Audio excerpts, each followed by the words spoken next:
தேர்தல் கணிப்பாளர்கள், செஃபாலஜிஸ்ட் என்று சொல்பவர்கள், இவங்களெல்லாம் ப்ரெடிக்ட் பண்ண எல்லா விஷயத்தையும் தூக்கி வங்காள விரிகுடா கடலை வீசி எறிஞ்சிட்டு பீகார் ரிசல்ட்ஸு வெளியே வந்துட்டுருக்கு. யாருமே எதிர்பார்க்காத விஷயம். 10% வாக்காளர்களுடைய போலிங் அதிகமானது.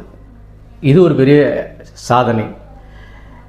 இந்த 2 விஷயங்களில் குறிப்பாக 10% உயர்வு என்பதனாலே அங்கே ஆன்டி இன்கம்பன்சி ஃபேக்டர் இருக்கும். ஒரு 5% ஜாஸ்தி இருந்தாலே ஆளுங்கட்சி தோற்று போயிருங்கிற பழைய காலத்து கணிப்புகளை எல்லாம் தூக்கி எறிஞ்சிட்டு அந்த 10% ஆளுகின்ற என்டிஏ கூட்டணிக்கு வந்த அதிசயத்தை நிகழ்த்தி இருக்கிறது பீகாருடைய தேர்தல் முடிவுகள் இன்னைக்கு. இது வெறும் ஏதோ மிராக்கிள் அல்ல பெர்ஃபார்மன்ஸ். என்டிஏ கவர்மெண்ட்டு நம்மளுடைய பீகார் முதல்வருடைய திட்டங்கள், இதன் மூலமாக குறிப்பாக முக்கிய மந்திரி மகிழா ரோஜ்கர் யோஜனா என்று சொல்லி பெண்களை பலப்படுத்துகின்ற ஒரு திட்டத்தின் மூலமாக, அதே மாதிரி பல திட்டங்கள், மோடி அவர்களுடைய திட்டமும் கீழ்த்தட்டு மக்களுக்கு போய் சேர்ந்திருக்கிறது மத்திய அரசின் திட்டங்கள். இவைகளின் மூலமாக பலன் பெற்ற அந்த மக்கள் என்டிஏவுக்கு திருப்பி செலுத்திய நன்றி பீகாருடைய ரிசல்ட்ஸ் ஒன்று. ரெண்டாவது, பீகாரில் தேர்தல் ஆரம்பிப்பதற்கு முன்னால் பத்திரிகைகளில் வந்த செய்திகள் எல்லாம் நெக் டு நெக், இது வெற்றி பெறுமா வெற்றி பெறாதா, நடக்குமா நடக்காதா, 20 வருஷமாக இருக்காரே அவர் அவர் வயசாகி போச்சு, அவருடைய பெர்ஃபார்மன்ஸ் எப்படி இருக்கும், இளைஞர்கள் 36 வயசு இளைஞர் ராகுல் காந்தி இவங்கெல்லாம் வந்திருக்காங்களே, மாற்றத்தை வேண்டுவார்கள், அதனால் ஒரு வளர்ச்சியினுடைய உச்சத்துக்கு போக வேண்டிய போச்சா, இந்த கணக்கெல்லாம் வச்சாங்க.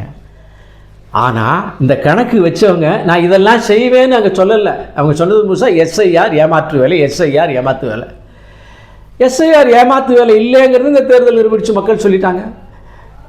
பார்டர் மாநிலங்கள், அந்த மாநிலத்தினுடைய பார்டர், மற்ற மாநிலங்களில் இருந்தக்கூடிய மற்ற மாநிலங்களை ஒட்டி இருக்கக்கூடிய இந்த மாநிலத்தினுடைய பார்டரில் இந்த தடவை என்டிஏ கூட்டணி மிகப்பெரிய வெற்றி பெற்றிருக்கிறது. என்ன அர்த்தம்? இன்ஃபில்ட்ரேட்டர்ஸ் இதுவரை வாக்காளர்களாக இருந்தார்கள், எஸ்ஐஆர் அதை நீக்கிடுச்சு, வெட்ட வெளிச்சமாக தெரியுது. எதிர்கட்சிக்கு எந்த அஜெண்டாவும் இல்லை, இதை தவிர வேறு ஒன்றுமே தெரியுது. அப்பனும் ஆத்தனும் பாட்டியும் தாத்தாவும் ஏற்கனவே முதல்வராகவும் பிரதமராகவும் இருந்திருக்காங்க, அதை தவிர வேறு தகுதி இல்லைன்னு தெரியுது. 8ஆம் கிளாஸ் ஃபெயிலாக போனது எங்கள் அப்பா முதல்வராக இருந்தால் அதனால் எனக்கு வேணும்னு சொல்ல ஆசை நிராசையானது தெரியுது. அதனால் இந்த பீகாருடைய தேர்தல் இவைகளை நிரூபித்திருக்கிறது. மூன்றாவதாக இந்த என்டிஏனுடைய வெற்றி என்னை பொறுத்த மட்டும் நான் அதிசயமாக கருதவில்லை. இடைப்பட்ட காலத்தில், தேர்தல் காலத்தில் வருமா வராதா என்று செய்யப்பட்ட பரப்புரைகளை தவிர, அந்த பரப்புரைகளில் பொய் பரப்பப்பட்டது. காரணம், 24 நடந்த பாராளுமன்ற தேர்தலில் இதே என்டி அங்கே 48% ஓட்டு வாங்கியிருக்கு. கிட்டத்தட்ட 70% சீட்டுகளை பெற்றிருக்கிறது. இப்போ 85% சீட்டுகளை பெற்றிருக்கிறது. நிச்சயமாக 48க்கு மேலே பர்சன்டேஜ் வந்திருக்கும். தேஜஸ்வி யாதவ் அவங்க கட்சியில் 36 கீழே இறங்கி வந்துடுச்சு. எனவே ஏற்கனவே மக்கள் இதை ஆதரித்தது 1 வருஷத்துக்கு முன்னால், ஏற்கனவே இது பெர்ஃபார்ம்டு கவர்மெண்ட் 1 வருஷத்துக்கு முன்னால், திடீரென்று குதித்து ஒரே நாள் இது வெற்றி பெறவில்லை.